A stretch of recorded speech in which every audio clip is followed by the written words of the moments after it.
Thanksgiving was supposed to be turkey, peace, and pretending my family wasn't held together by guilt and gravy. Instead, they canceled on me. Canceled like I was a subscription they were tired of paying for. No explanation, no apology, just a cold group text at midnight.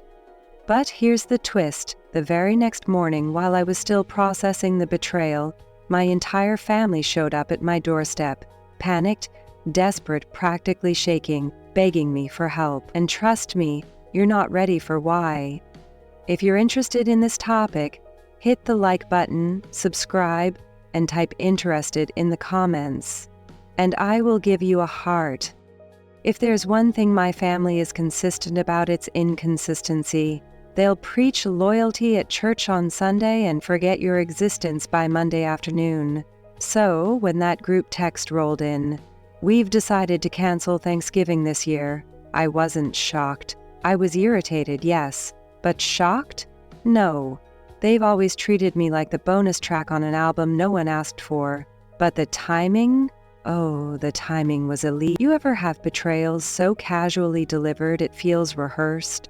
Because that midnight text felt like they'd practiced it in front of a mirror, and the wording, "We've decided," as if I was some loose thread they were trimming off the family sweater. Not even a phone call, not even a pathetic emoji to soften the blow. Just a digital dismissal, cold as a freezer door. The funny part? I had spent the entire week preparing like Thanksgiving was the Olympics. Grocery bags stacked like trophies. A brine turkey so perfect it could have been on a magazine cover. Who cancels a holiday at midnight? I stared at the message for a full minute before responding. I typed, "Okay." Nothing else.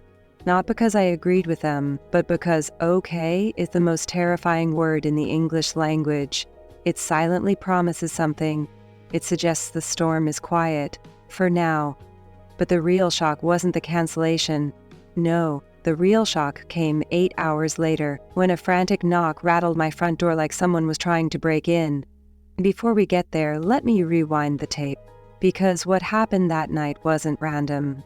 My family is many things, but random isn't one of them. You need the full picture to appreciate the way everything fell apart. Hours before the cancellation text, I was actually sitting in bed, finishing work, half thinking maybe this year would be different. My sister Lisa had said earlier in the week she wanted Thanksgiving to be small and peaceful, which I should have recognized as code for "you're excluded." Lisa has always been the emotional puppet master of the family. She tugs a string, everyone bows. She pouts, everyone suffers. My parents? Let's just say they orbit her like she invented gravity. I grew up watching her get praised for breathing, and I got questioned for existing. So when she said she was too tired to host and suggested a potluck at my place, I thought we were having progress. A tiny miracle, a historic family milestone. Apparently the miracle expired quickly, because within hours, the plan dissolved into that midnight message, and I went from hosting Thanksgiving to becoming the family ghost. And I didn't chase them. I didn't call back. Honestly, I went to sleep. But the universe wasn't done with me. At around 6:40 a.m., I woke up to a sensation all adults fear, the unmistakable pounding of people who have urgent problems and think you should solve them. "Open the door," someone shouted. I stayed still for a moment, half asleep, half curious. Then I heard my mother's voice. And trust me, there are two things you never forget: the face of your first heartbreak and the tone your mother uses when she's panicking. "Please, honey, open the door." She was out of breath, desperate, shaky, like the kind of shaky that comes from disaster-level news. I walked slowly to the door because pacing yourself is important when you're about to witness family chaos, the kind of chaos that comes with secrets. And I could feel it. There was a secret humming beneath their voices, a big one, the kind that cracks a family like an egg. I opened the door and there they were, all of them. My sister, my mother, my father, even my aunt, who pretends she's not nosy but is literally the CEO of other people's business. They were standing on my porch like a collection of broken statues, wide-eyed, pale, shaken, and I mean shaken, not dramatic overreaction shaken, more like life just punched us and we need help shaken. My sister's mascara was smeared like she'd been crying for hours. My father looked like he hadn't blinked since sunrise. My aunt clutched her handbag like someone was about to snatch it. "What are you all doing here?" I finally asked. My sister stepped forward like a malfunctioning robot. We need to talk." I leaned against the doorframe, arms crossed, the universal body language for cut the nonsense. My sister looked at me like she was seeing me for the first time. "I know yesterday was bad, but something happened." The air felt heavy, charged, like the moment before lightning strikes. I didn't say a word. I just raised an eyebrow, the same eyebrow that has brought men and relatives to their knees. My father swallowed hard. "We need your help." Those 5 words felt like a cosmic joke. My help? The same family who canceled Thanksgiving on me like I was a bad appointment suddenly needed me? Needed me urgently enough to show up at dawn? But the real weight of the moment came from what my sister said next. "It's about Dad's account." Her voice trembled. "All the money is gone." And that was the beginning of the nightmare they dragged to my doorstep. Because little did they know, the real twist, I already knew who took it, and I knew exactly how this entire disaster started hours before they ever knocked. You ever watch a group of people realize their tower of lies just collapsed? That was my family on my porch. Shifting eyes, shaky breaths, like reality had finally decided to stop playing nice with them. My father kept wringing his hands, which is hilarious considering this is the same man who once told me, "Real adults don't panic." Yet here he was, vibrating like a cheap phone on silent mode. But before I even reacted, I let them stew in discomfort for a second. It's not cruelty, it's balance. When people serve betrayal cold, they shouldn't expect warmth in return. "What do you mean all the money is gone?" I asked, not out of concern, but out of scientific curiosity. My sister Lisa inhaled sharply, the kind of breath people take when they're hoping oxygen will magically create a better answer. "Dad's savings," she whispered. "His pension, his emergency fund, everything. It's all been emptied," my mother added. "We thought it was a mistake, or fraud, or a karma," I said. She froze. My father looked at the ground. They all looked like kindergartners waiting to be scolded by a teacher. Now here's the part they didn't know. I already had the information they were desperately piecing together. I already knew the account was drained. I knew the exact amount missing. I even knew the name attached to the withdrawal. Because while my family was canceling Thanksgiving behind my back, I was discovering something behind theirs, something they never expected me to find. See, the night before all of this, around 10 p.m., something felt off. Not spiritually, just logically. You know when your intuition taps you on the shoulder like, "Hey, go check that thing you ignored earlier." That's what happened. My dad had asked me 2 weeks ago to help him access an online banking portal because he forgot his password. He forgets a lot of things, but he never forgets passwords. He's the type who keeps everything in a little notebook hidden behind the furnace. Yes, the furnace. Because nothing says secure like flammable paper near open heat. So when he asked for help with banking, it stuck in my mind. And after the cancellation text and Lisa's suspicious tone, something in me said, "Look." So I logged into the portal, not because I'm nosy, but because I have trust issues with people who've broken my trust repeatedly. And there it was, an empty account. Balance $0, 0 cents. Transaction history gone. Withdrawal maximum daily amount repeated for days. Authorized user Lisa. Funny how life works. My sister, the family angel, had siphoned my dad's savings dry. Not stolen, transferred. Because that's what she does. She never breaks rules, she bends them until they snap silently. And now there she was, standing on my porch, trembling, pretending she didn't know how the money vanished. So when they told me everything is gone, all I had to do was say, "Oh really?" and watch the guilt ripple across her face.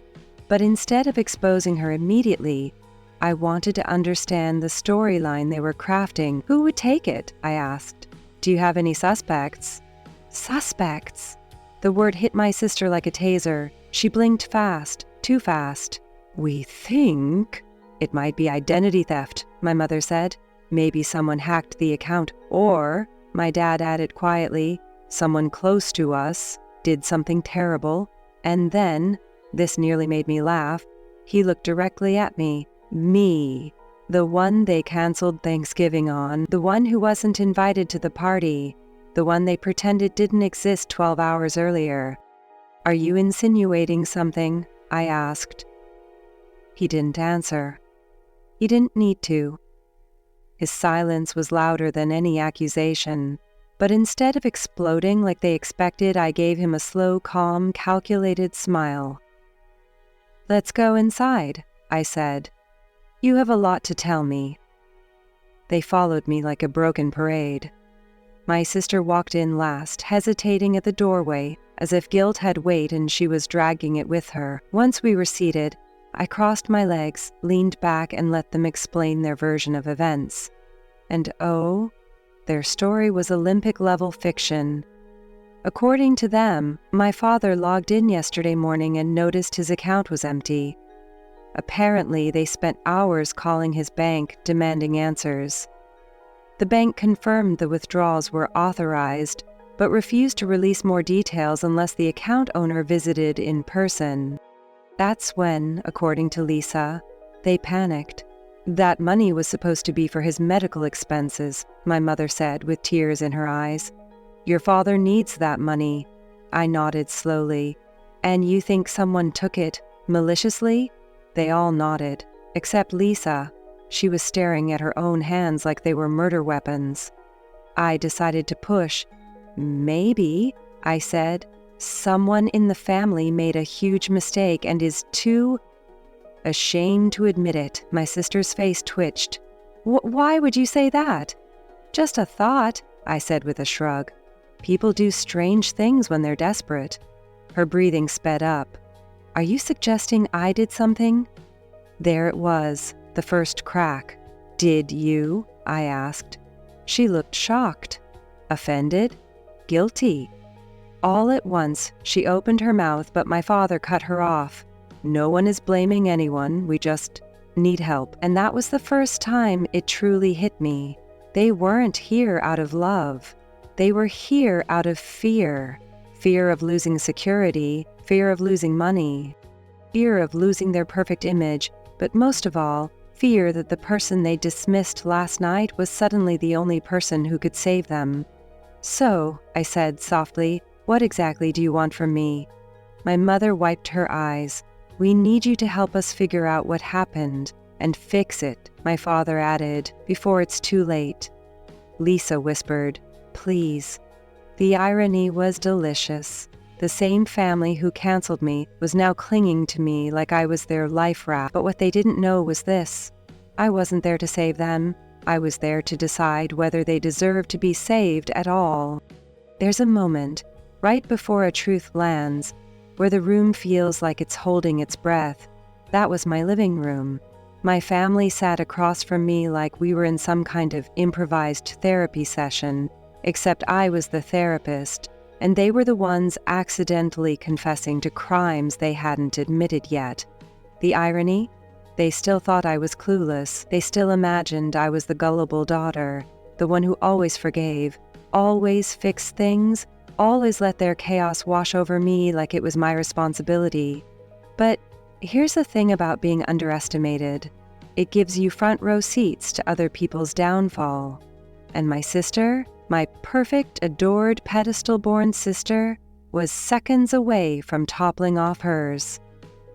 My father rubbed his temples. We need your help accessing the bank records. You're better with this stuff. Translation. You're the one who handles all the problems we create. My mother sniffled dramatically. We know you're the calm one. You think logically. We thought maybe you could talk to the bank manager. Translation. Use your sanity to fix our mess. Lisa stayed silent, shoulders tight, chest barely rising. She knew the truth. She knew I knew. The question was how long she thought she could survive under the spotlight. I crossed my arms. Why didn't you call me last night? My mother blinked. What? When you discovered the money was gone, I said. Why didn't you call me then? Silence. Real silence. Not the kind filled with excuses and fake innocence, the kind thick with guilt. My father shifted uncomfortably. We didn't want to worry you. But you canceled Thanksgiving. My words sliced right through them. They all froze. If guilt had a smell, the air would have reeked. My sister swallowed hard. It wasn't because of you. Oh, I smiled. That smile made Lisa twitch. Then what was it? My father finally answered. Lisa had a migraine. She wasn't feeling well. There it was, the lie. And a sloppy one at that.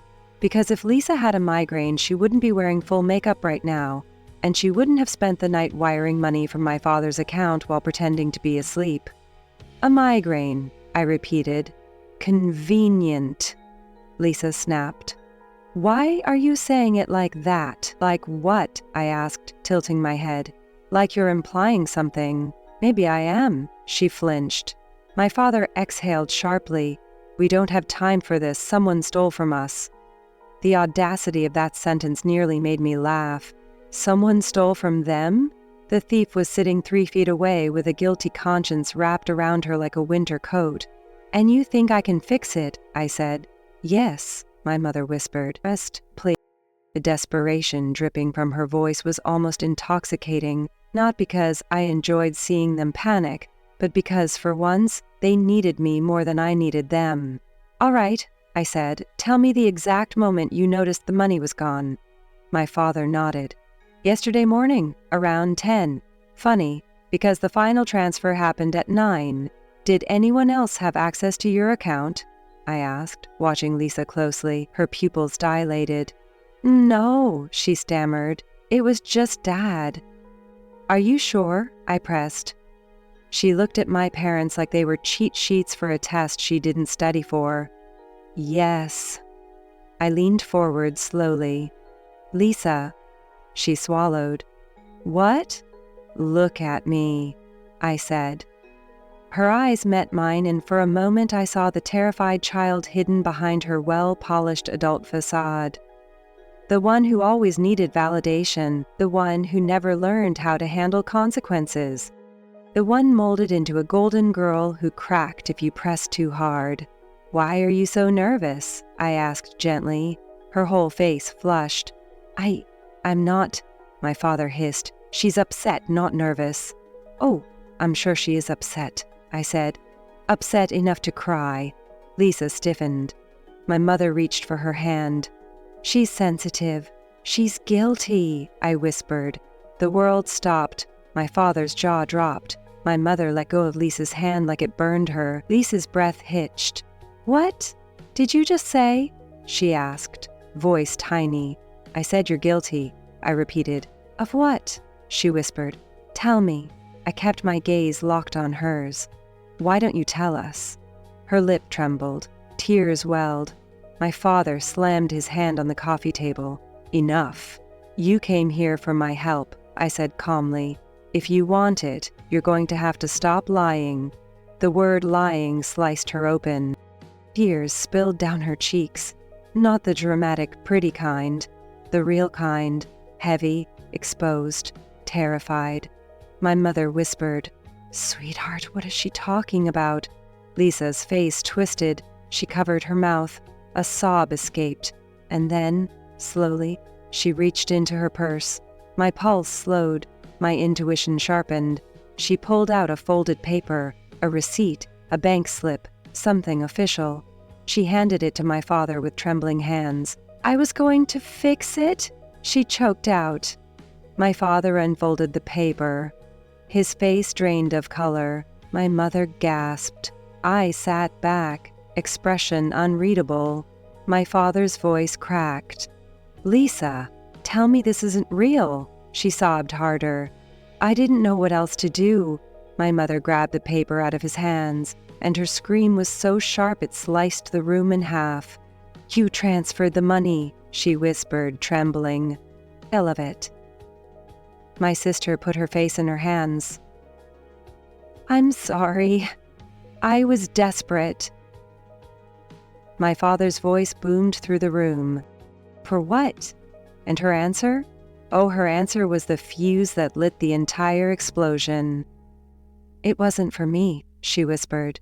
It was for Kyle. Kyle, her husband, the man my parents worshipped, the man they defended more than their own daughter, the man they once told me was the future of the family. My mother staggered back. My father leaned forward like he was about to faint. And I just sat completely still, watching the family pedestal crumble, watching the golden child shatter, watching them finally face the truth they'd been too blind to see. And I hadn't even revealed the worst part yet, because Lisa didn't just transfer the money. No, the man she saved wasn't just in trouble.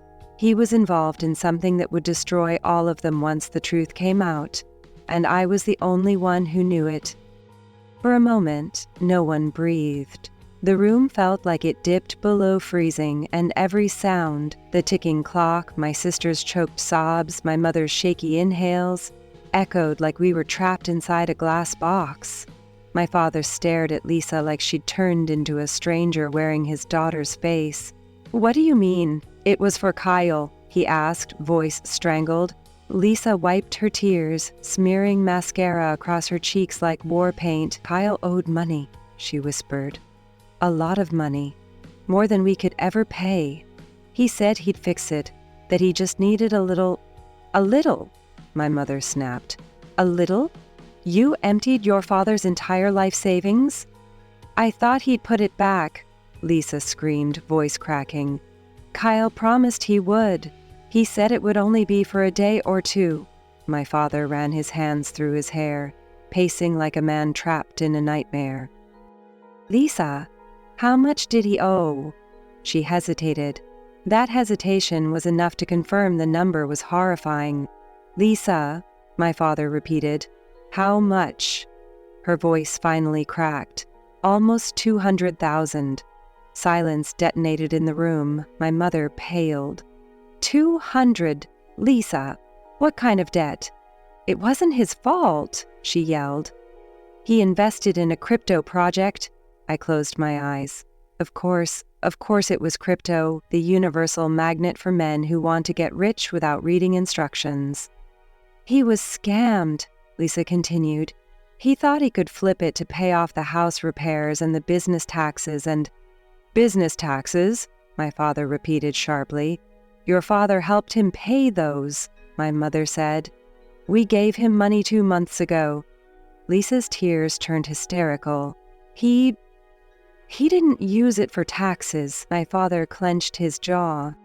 Where did it go? Her silence was loud enough to answer everything. I watched my mother sink slowly into the couch, as if grief had gravity. My father looked ready to punch a wall, and my sister? She was unraveling faster than a cheap sweater. But here's the thing. They still didn't know the full truth. They still didn't know that the money wasn't just gone. It wasn't lost, it wasn't scammed, and it wasn't borrowed. It was taken. Purposefully, deliberately, and I had the proof sitting on my phone like a loaded weapon. But I wasn't ready to pull the trigger yet, not until I saw how deep this rabbit hole went. Why didn't you tell us? My mother asked, voice trembling. Why didn't you say something before taking everything? Because you always fix it, Lisa cried. You always protect me. You always protect Kyle. I thought you'd forgive me, like always. My father let out a bitter laugh. Putting forgive, you put us in financial ruin. Your mother and I could lose the house. She sobbed harder. I didn't think it would get this bad. You never think, I said quietly. Her head snapped up, eyes red and wide. Excuse me? You never think things through, I repeated. You assume the world will bend for you, and when it doesn't, you drag everyone else into the hole you dug. My mother whispered, Please, don't fight. We need solutions, not more anger, my sister pointed at me. Why are you even talking like this? You've always defended me." "That was before you stole from our father," I said coldly. "Before you endangered his future. Before you lied." My father sank into a chair. "What do we do now? We need that money." My mother looked at me with pleading eyes. "Sweetheart, we need your help." There it was again, the lifeline they kept throwing at me, hoping I'd pull them out of the fire they started. "Tell me something," I said. "What exactly do you want me to do?" My father exhaled shakily. "We need you to talk to the bank manager. Maybe you can convince him to reverse the transactions. Or," my mother said, "maybe you can help us track the money." They were scared, not just financially, emotionally. Their golden child had cracks, serious cracks, and they didn't know how to handle her when she wasn't shining. "What if," I said slowly, "the transfers weren't reversible?" My mother's breath caught. They have to be." "What if," I continued, "the money went somewhere it can't come back from?" Lisa's head shot up. "It wasn't illegal," she said quickly. "It wasn't anything bad." "Are you sure?" I asked. Her hesitation answered for her. "Kyle said it was a limited-time opportunity," she muttered, "and someone told him he had to pay immediately or he'd lose his chance." "Someone?" I repeated. "Who?" "Just some guy." "A friend?" my father roared. "What friend?" "I don't know," she cried. "Kyle just said he trusted him." My father's face turned red. "Where is Kyle right now?" Lisa froze. He left." "Left?" my mother repeated in horror. "Where did he go?" Her voice shrank to a whisper. I don't know." My father stood. "Are you telling me the man you emptied my account for has disappeared?" She burst into tears. "He just needed time. He said he'd come back once the money doubled." He said, "Doubled?" I repeated. "Lisa, that wasn't investing. That was laundering." She stopped breathing. "What? What do you mean?" I leaned forward. "There is no legitimate reason anyone demands that amount of cash in that short a time unless they're hiding it." My mother gasped. "Are you saying—" "Yes," I said. "He used Dad's money to clean someone else's dirty cash." My father looked like he'd been punched. My sister looked like she was about to collapse. My mother looked like reality had betrayed her, and I wasn't even done. I unlocked my phone, turned the screen around, and placed it on the table. "Do you want to know the worst part?" I asked softly. My sister's eyes landed on the screen, and she paled so fast I thought she'd faint, because on that screen was a photo of Kyle, smiling, shirtless, on a beach, wrapped around a woman who was most definitely not my sister. Timestamp: yesterday. Location: another country. "He didn't leave to fix anything," I said. "He left to disappear." My sister's mouth fell open in a silent scream. My mother covered her face. My father whispered a curse under his breath. And me? I watched the truth burn through the room like wildfire. "And guess what?" I added. "He didn't just take Dad's money." They all looked up, terrified. "He took something far worse." "What?" my father croaked. I leaned back, letting the tension tighten around all of them. "He took your identities," and the room shattered. The room didn't just fall silent. It collapsed. My words hovered in the air like smoke from an explosion they hadn't even fully registered yet. My father blinked slowly, as if his brain needed time to catch up to a horror it didn't want to accept. "Identities?" he repeated. "What do you mean he took our identities?" I placed my phone gently on the table, letting the silence stretch just long enough for the tension to squeeze everyone's insides. "I mean," I said calmly, "Kyle didn't just withdraw your money, he used your information, your name, your credentials, and he's been doing it for months." My mother gasped so sharply it sounded like a choking sound. No, that can't be. He doesn't even know how to fill out a basic tax form." "Identity thieves don't need to be geniuses," I replied. "They just need access, and you gave him that access the moment you decided he was family." My father stood up so abruptly the chair screeched backward. Explain, he demanded, voice shaking with rage. Explain exactly what he did. I kept my voice cool, measured. He opened accounts in your name, credit lines, small loans. He tested your credit, one hit at a time. And when nothing happened, because you never checked your accounts, he got bolder, bigger, then reckless. My sister's face drained of all color. You're lying, she whispered. Kyle wouldn't, he isn't capable of something like that. Really? I asked. The man who vanished with your father's life savings, took a vacation with another woman, and left you hysterical on my porch? That man wouldn't commit fraud? Her lips trembled. You don't know him like I do. No, I said sharply. I know him better than you do because I watched the facts instead of defending the fantasy. My mother covered her mouth. My father paced the room like he was trying to outrun a truth he didn't want to face. This can't be real, he muttered. This cannot be happening. My sister grabbed the couch cushion like it was a flotation device and she was drowning. How? How do you know all this? I leaned forward. Because last night, while you were all canceling Thanksgiving on me, I got a call from a friend who works security at a financial institution. She saw your father's name flagged in a suspicious transaction review. She called me because she knew I'd understand what was happening. She thought maybe your dad was being scammed. My mother looked horrified. You knew last night? Yes. And you didn't call us? I stared her dead in the eyes. Why would I call people who made it clear I wasn't family to them anymore? She went silent. My father looked away. My sister whispered, I'm sorry. I didn't respond. I wasn't ready to hand out forgiveness like free samples. The point, I continued, is that Kyle didn't just drain the bank account. He used your father's identity to funnel money, likely someone else's dirty money, before disappearing. My father stopped pacing. So what happens now? I took a breath. Now? Now you face consequences. My mother shook her head violently. No, we have to fix this. We have to stop this. You can't stop it, I said flatly. You can only navigate it, and it won't be pretty. My sister sobbed into her hands. What do we do? You report everything to the authorities, I said. You file fraud claims, you freeze your credit, you get legal representation. And Kyle? My father asked, voice bitter. We find him.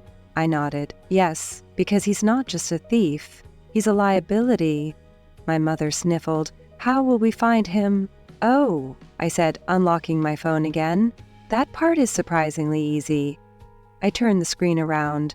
A series of photos, screenshots, messages, flight records, transactions. And then, the cherry on top, a video. Kyle, laughing while sitting on a yacht, drink in hand, behind him the same woman from before. My sister made a sound somewhere between horror and heartbreak. No, he said he needed space. I tilted my head. Looks like he found plenty of it. My father growled. I'm going to kill him. You won't have to, I said calmly. Because if you don't report this soon, the government will think you were part of it. My mother turned ghost white. Part of it? If you wait too long, I explained, they'll assume you knowingly participated in laundering and fraud, and if that happens, you could all be charged. The silence that followed was suffocating. My father sank down, suddenly looking 20 years older. My mother sobbed quietly. My sister cried so hard she could barely breathe. But, I said, cutting through their despair, I can help you. All three heads lifted at once, like drowning people seeing land. My sister whispered, Please, help us. I'll do anything. That word, anything, was a dangerous promise, one I intended to collect on. Here's what you need to understand, I said slowly. I'm willing to help, but I won't be your scapegoat. I won't carry this for you, and I won't be treated like an outsider while I rescue you. My father swallowed hard. We understand. Do you? I asked. Because this doesn't work unless you stop pretending Lisa is the sun and the rest of us are candle flames. My mother started crying again. We know. We were wrong, Lisa whispered, voice barely audible. I'm sorry, truly. I inhaled deeply, not out of forgiveness, but out of control. I'll help you, I said finally. Relief washed over them like a tidal wave. But, I added, letting the tension build again, before we do anything else. All three leaned in, hooked, terrified, hanging on my next words. There's something else you need to see. Their faces tightened. Something, I said, that changes everything you thought you knew about Kyle, and about what he took. My father's voice trembled. What did he take? I looked at them slowly, letting the weight sink deeper with each second. Not what, I said. Who? My father's question hung in the air like a knife suspended above all of us, sharp, cold, and seconds from dropping. Who did he take? He asked again, voice trembling between fear and rage. I tapped my phone once, the screen illuminating my face. Before I show you, I said slowly, prepare yourselves, because this isn't the kind of truth you can unhear. They nodded in unison, desperate, terrified, clinging to hope that maybe, just maybe, their nightmare had a limit. It didn't. I pressed play. A video filled the screen, grainy, taken from a security camera, a hallway, a clinic, a door labeled in big white letters, neonatal unit.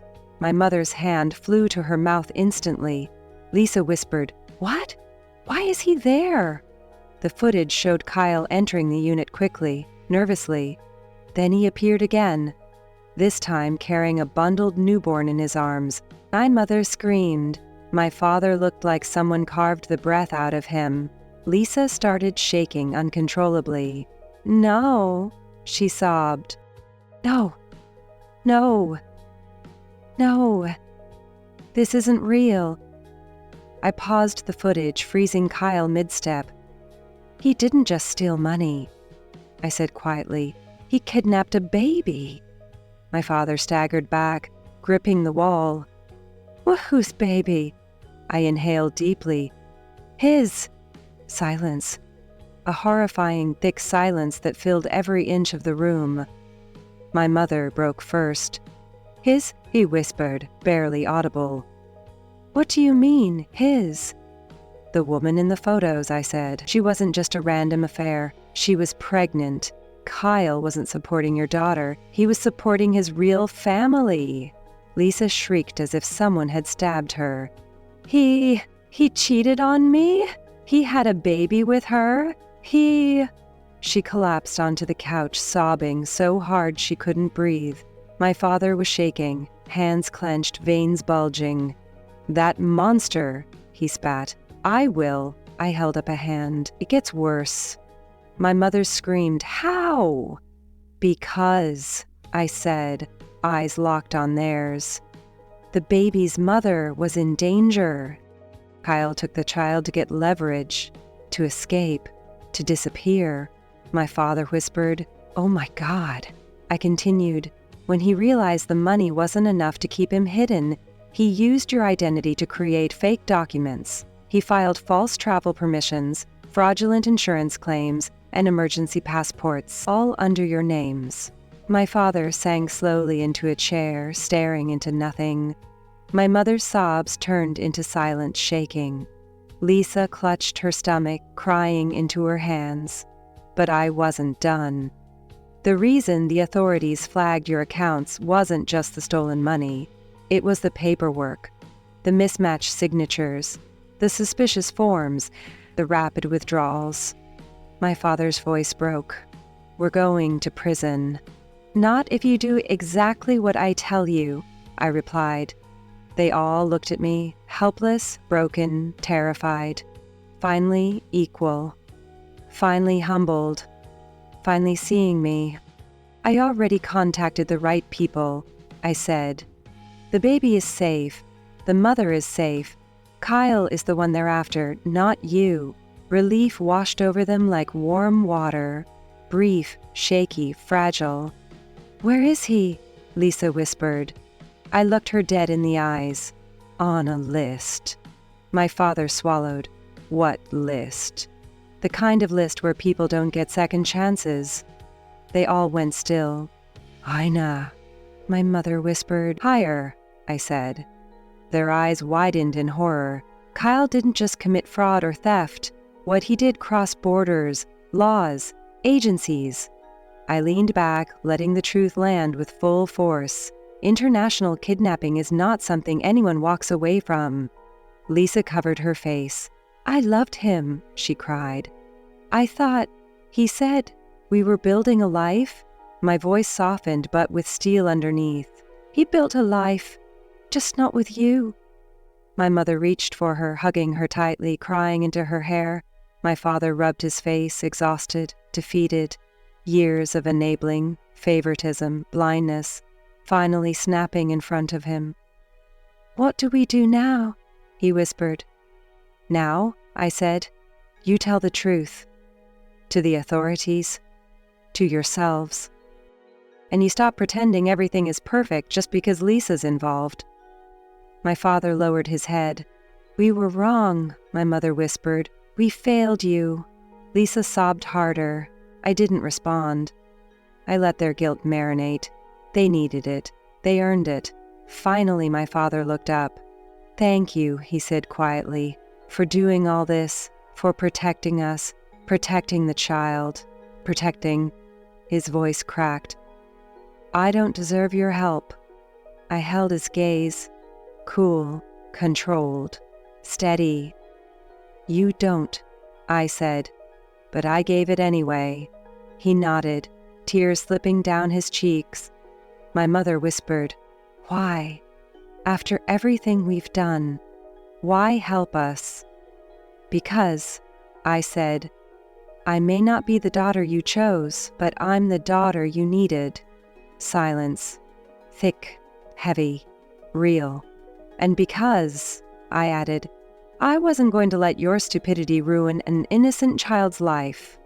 My father nodded again, wiping tears he didn't bother hiding. My mother sniffled. Lisa barely breathed between sobs. "We'll fix this," I said, "but when this is over, things change." My father nodded instantly. "Anything," my mother whispered. "Anything." Lisa lifted her eyes, red, puffy, broken. "I'm so sorry." "Good," I said softly. "Start there." Then I stood, heading toward the door. "Where are you going?" my father asked. I turned back, to meet the people looking for Kyle. My mother gasped. "Alone?" I nodded. "I'm the only one who can handle this." And then I gave them the final line, the one that would live in their heads long after the credits rolled. "Next time you think about canceling me..."